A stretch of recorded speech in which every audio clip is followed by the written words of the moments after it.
guru maupun tenaga pendidikan yang telah hadir memenuhi undangan dari kami dari sekolah untuk mengikuti acara sosialisasi persiapan supervisi akademik dan supervisi administrasi. Baiklah Bapak dan Ibu yang saya hormati, marilah kita selalu panjatkan puji serta syukur kehadirat Allah Subhanahu wa Ta'ala bahwasanya pada pagi hari ini kita dapat bertemu dalam keadaan sehat walafiat. Shalawat serta salam marilah kita selalu sanjungkan kepada junjungan Nabi besar kita Nabi Muhammad SAW beserta para sahabatnya, keluarganya, dan kita semua sebagai pengikutnya. Saya kira untuk supervisi ini bukan merupakan hal yang baru didengar oleh Bapak dan Ibu. Supervisi ini sudah dari dulu ya dilaksanakan, bahkan sudah menjadi agenda sekolah. Saya kira dilaksanakan maksimal itu 2 kali dalam 1 tahun, minimal 1 kali dalam 1 tahun.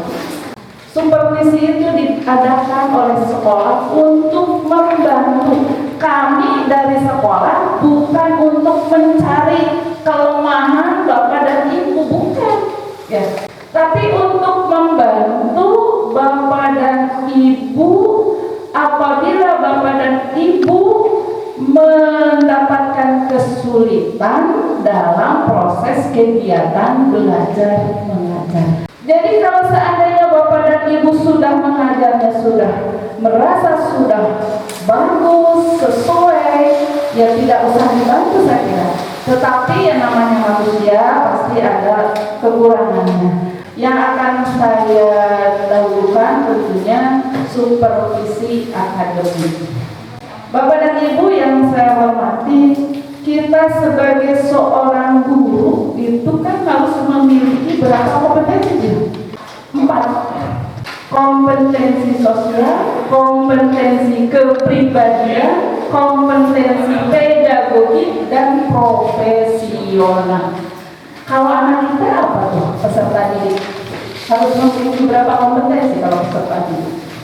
Harus memiliki 3 kompetensi, bahkan 4 ya di dalam struktur kurikulum. Kompetensi sosial, kompetensi apa?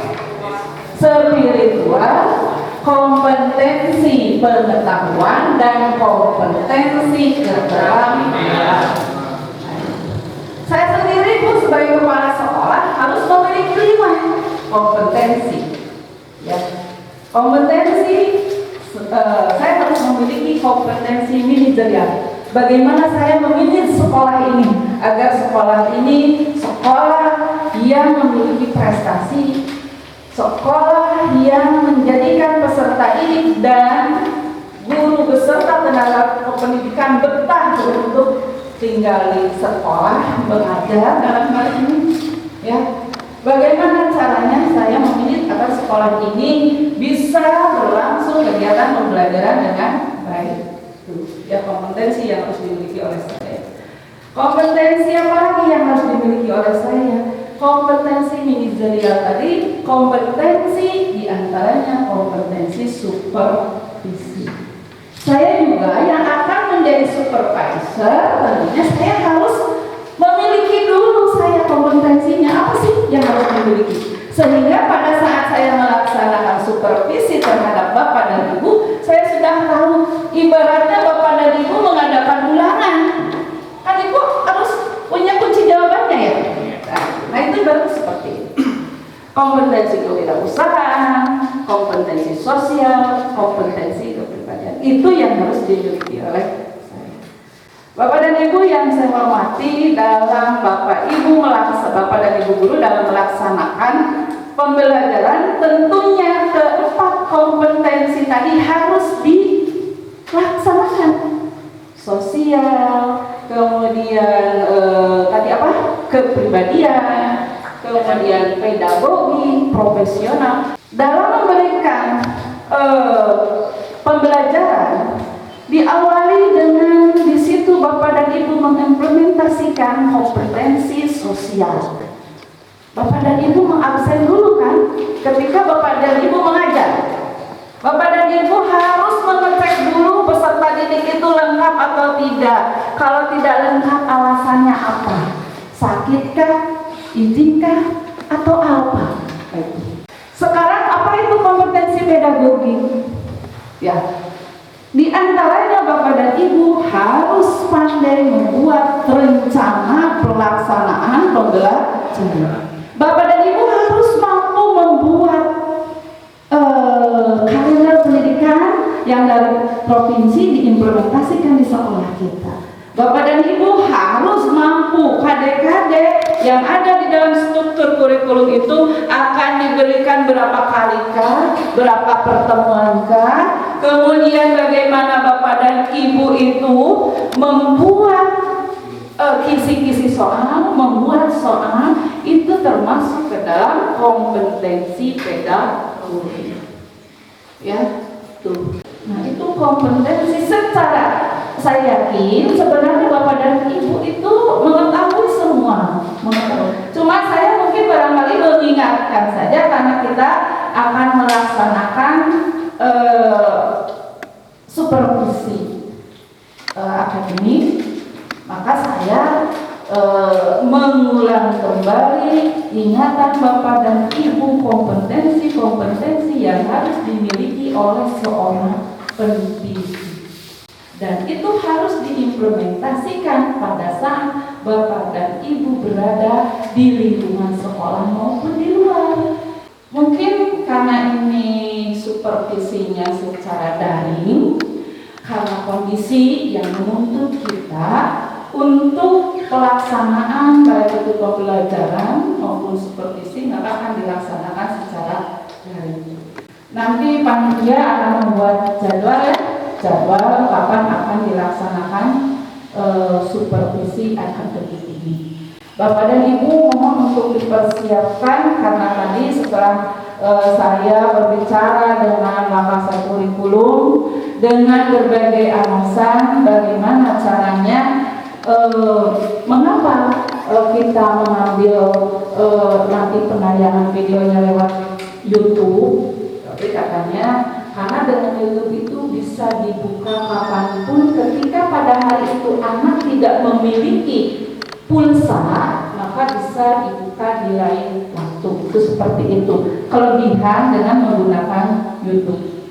Nah, berarti dalam hal ini untuk materi pembelajaran bisa menggunakan Classroom, untuk video Bapak dan Ibu menggunakan YouTube.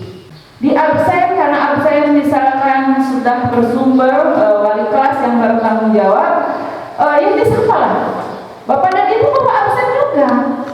Bapak dan Ibu bawa absen juga. Bapak dan Ibu bawa administrasi mengajar, seperti halnya Bapak dan Ibu ada berada di dalam suatu kelas, berhadapan langsung. Sedangkan nanti saya akan menggunakan menerapkan dalam supervisi itu akan menerapkan model implementasi supervisi akademik konferensi 321. Nah, ini mudah-mudahan bisa terbuka, karena dengan K321 ini akan lebih nanti membaca Bapak dan Ibu apa kelebihan dan kekurangan dan bagaimana solusinya. Ya, jadi saya akan menggunakan model K321 dalam melaksanakan supervisi daring atau e-supervisi. Yang itu aja yang saya kira itu barangkali untuk penjelasan di awal dari ini merupakan sosialisasi persiapan pelaksanaan supervisi akademik daring. Iya, terima kasih banyak. Selamat mempersiapkan hal-hal yang harus dipersiapkan untuk pelaksanaan supervisi akademik. Tidak usah nervous, santai saja, ya, santai saja. Ya, silahkan. Yang sudah membuat video silahkan dilihat kembali videonya, ada kekurangan tidak, silahkan barangkali mau perlu direvisi dulu ya. Saya harapkan sih tanggal 18 sudah selesai seperti itu. Itu saja, barangkali kalau tidak ada yang ditanyakan atau didiskusikan. Terima kasih atas perhatiannya. Wabillahi taufiq wal hidayah. Wassalamualaikum warahmatullahi wabarakatuh. Waalaikumsalam warahmatullahi wabarakatuh. Bapak dan Ibu, terima kasih atas waktunya hadir di ruangan ini untuk membicarakan kegiatan yang akan kita laksanakan. Pertama-tama, kegiatan supervisi itu kan mulai dari perencanaan, pelaksanaan dengan tindak lanjut. Ini kemarin SK sudah disebar ya Pak ya? SK sudah disebar.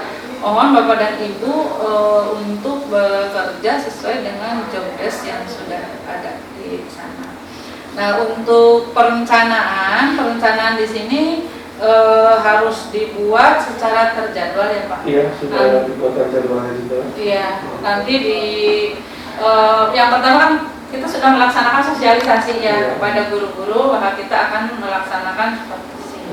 Kita sebagai panitia dalam kegiatan supervisi ini kan ada 3 perencanaan itu meliputi pertama pembuatan SK dari pelaksanaan supervisi. Kemudian selanjutnya kemudian kita membuat jadwal, kemudian yang ketiga kalinya ini dalam perencanaan ya. Kemudian kita akan membuatkan instrumennya, instrumen supervisinya berupa apa saja ya. Di dalam instrumen supervisi itu nanti dikelompokkan, ada yang administrasinya apa yang harus kita periksa, kemudian pelaksanaannya, kemudian tindak lanjut dari supervisi yang dilaksanakan oleh teman-teman. Setelah perencanaan, pelaksanaan. Nah, dalam pelaksanaan tentunya kita akan pelaksanaan itu mengacu kepada jadwal yang sudah kita buat. Ya. Kemudian yang selanjutnya di dalam perencanaan juga kita harus menyusun kriteria apa kalau ada nilai, kan ada nilainya 1 sampai 5 ya? Iya, 1 sampai 5. 1 itu jika bagaimana, 2 itu jika bagaimana, 3 itu jika bagaimana, 4 itu 5 ya. Kalau 5 itu mungkin guru itu dari segi administrasinya sudah lengkap, sudah sesuai dengan aturan. Itu 5. Kemudian kalau 4 ada kekurangan sedikit berarti 4 gitu ya. Kemudian 3, 2, 1. Tapi kalau saya kira kalau 1 itu terlalu ini ya, kecil, minimal lah 3 karena pasti guru itu membuat administrasi. Mungkin kenapa diberi nilai 3 karena masih jauh administrasinya, tidak sesuai dengan. Kemudian setelah itu pelaksanaan supervisi mengacu kepada tadi jadwal yang dibuat. Pak penanggung jawab saya ya, ketuanya siapa? Ketuanya Wakakurikulum, kemudian sekretaris Askur, kemudian anggotanya Wakasek, Wakasek dan kepala perwakilan. Mungkin itu kira-kira akan begini. Kalau nanti jadwalnya silakan Pak Ketuanya membuat dulu, kemudian nanti dari jadwal tadi saya lihat kapan guru tadi akan melaksanakan. Rencana kapan kita akan mulai itu pelaksanaannya? Rencana kita mulai hari Senin tanggal 14 September sampai 1 minggu di 18 September. Kalau misalkan tidak bisa diselesaikan dalam 1 minggu, maka kita mungkin dimundurkan sampai 2 minggu. Berarti setelah pelaksanaan nanti seandainya sudah diperoleh hasil dari supervisi, kita akan melaksanakan rapat kembali untuk merencanakan tindak lanjut dari hasil supervisi. Terus ada lagi yang akan kita bicarakan? Ya, ini untuk proses ini kan supervisi daring ya Bu ya. Kami di tim itu berencana Jadi ini sangat berbeda sekali dengan supervisi di kelas, secara langsung di kelas. Ini kan kita supervisinya secara daring, maka kita pertama teman-teman itu nanti membuat video tentang kegiatan pembelajaran. Nah, setelah selesai dibuatkan video kegiatan pembelajaran, itu nanti akan diupload ke YouTube. Nah, kemudian supervisor, dalam hal ini ibu, akan menonton, melihat melakukan supervisi melalui YouTube seperti itu, Bu. Nanti kami tim juga sudah menyiapkan instrumen secara daring melalui ya Google Formulir gitu. Nanti tinggal diklik-klik saja. Nanti setelah selesai kami akan mengolah data mentah tadi, apakah si yang akan disupervisi ini di kategori cukup, dikategorikan ada kategori 0 sampai 60, itu 0 sampai 59 itu kategori E lah kalau ini mah. Kemudian ada kategori D, kategori C, kategori B dan kategori A seperti itu. Nanti digabung juga dengan hasil dari supervisi administrasinya. Mungkin seperti itu untuk pelaksanaan dari supervisi hari ini. Terima kasih. Baik, kalau begitu mungkin ketua juga mempersiapkan instrumen-instrumen yang akan dipergunakan dalam melaksanakan supervisi terhadap mengimplementasikan supervisi K321. Jadi mudah-mudahan pelaksanaan supervisi ini bisa berjalan dengan lancar dan hasil dari supervisi ini bisa menunjukkan hasil yang lebih baik sehingga guru-guru dalam mengajar bisa menghasilkan peserta didik yang kompeten. Harapan dari sekolah seperti itu. Mungkin untuk rapat persiapan pada hari ini cukup sekian aja ya. Teman-teman, ada lagi dari yang lainnya? Cukup. Oke. Terima kasih atas kehadirannya. Assalamualaikum warahmatullahi wabarakatuh. Waalaikumsalam.